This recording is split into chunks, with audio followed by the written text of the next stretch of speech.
Masa saya kanak-kanak, kami bila jumpa je orang tua, kami akan tegur orang tua tu. Assalamualaikum Pak. Kan? Assalamualaikum. Dan kita pun tak kenal kadang-kadang orang tua dia. Tapi itu adab yang diajar masa kita kanak-kanak. Jadi bila saya berjalan dengan anak saya tegur orang kampung semua, anak-anak saya bertanya, itu siapa Pak? Tak, Bapak tak kenal. Tapi kita kena tegur. Itu sistem dia kan. Dan ini yang saya bawa bila saya merantau, mengembara. Dan saya ada satu kadang-kadang macam spiritual talent. Spiritual talent ni maknanya, bila saya rasa saya ingin berkawan dengan satu orang, saya boleh pilih dalam penggambaraan saya tu dengan siapa saya nak berjumpa, dengan siapa yang nak saya cakap. Saya ada satu senses. Dan beberapa kali saya boleh filter lah. Saya boleh cuba bila saya membawa keluarga saya pergi bercuti dan kami akan naik kereta masuk kampung begitu. Dan bila kita masuk kampung begitu, kita nampak bila saya nampak rumah-rumah yang berkenan dengan hati saya akan pergi ke rumah orang tu. Walaupun orang tu saya tak kenal, saya pergi ke rumah orang tu, bawa anak saya bagi salam, saya beritahu saya datang daripada mana. Akhirnya dia hidangkan teh. Dia hidangkan kuih. Lepas itu, dia akan bawa anak-anak saya melawat kebun dia. Padahal saya tak kenal dia tau. Kan? These are the continuation dah. Continuity daripada ajaran-ajaran atau didikan zaman saya kanak-kanak. Sebab bila kita jumpa orang, kena bagi salam. Kita kena tegur. Kena senyum. Kena bersembang. Jadi, ini adalah didikan yang saya bawa bila saya merantau. Ini dia punya spiritual dia, kan. Dan bila kita merantau, kita akan berjumpa dengan manusia yang pelbagai tu. Dia punya latar belakang. Macam Encik Nazli kan. Encik Nazli pun merantau. Dan ini banyak mengajar kita macam mana toleransi kita, macam mana kita berurusan dengan orang. Betul. Dan kadang-kadang idola saya yang paling salah seorang idola saya lah yang hebat bagi saya, Sa'ad Abu Waqqas. Yang membina masjid di Guangzhou dia pergi ke Guangzhou, kemudian dia bina masjid dan dia jadi penasihat ekonomi Maharaja di Guangzhou itu. Dan bila dia ke sana, dia orang Arab.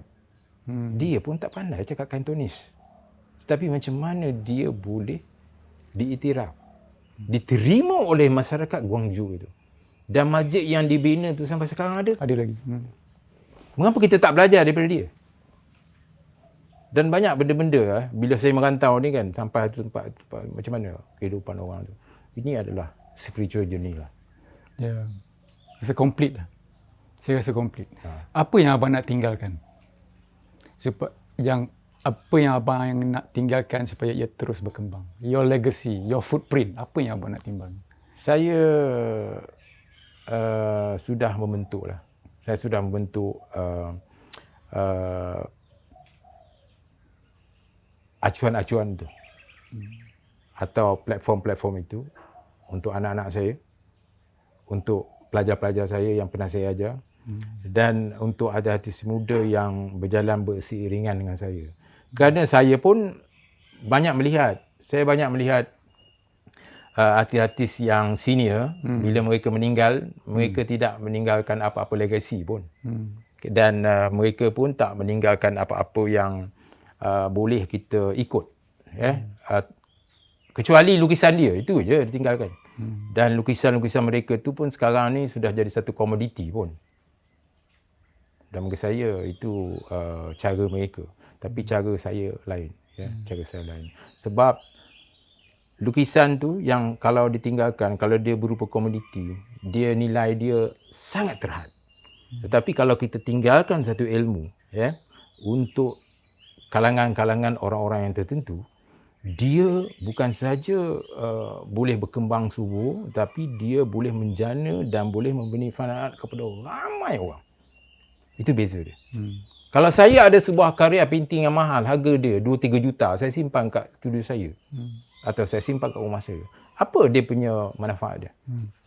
Kerana bagi saya, yang paling susah dalam hidup, kita boleh, kita senang nak cari ilmu. Kita boleh bayar untuk dapat ilmu. Buka YouTube, buka internet, kita boleh dapat ilmu. Tapi macam mana kita nak menjana ilmu tersebut boleh memberi manfaat yang berganda. yang berganda.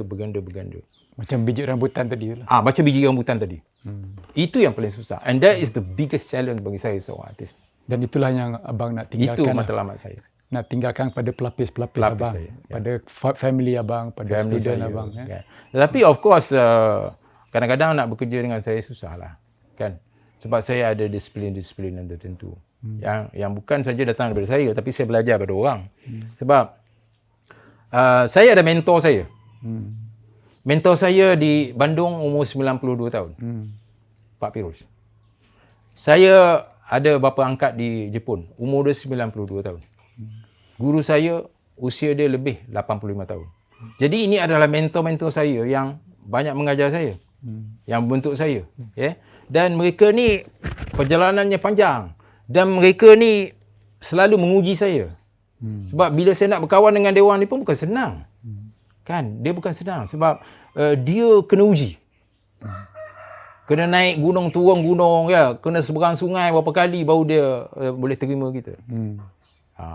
Gitu. Itulah macam tadi kita discuss kan. Cakap zaman kita dulu bila kita belajar berguru. Ya, berguru. Apa yang dia nak ajar walaupun tak ada dalam silibus ke, dia tidak ada pagar. Jadi kita akan ikut dia. Tapi hopefully benda tu boleh disambung lah kan.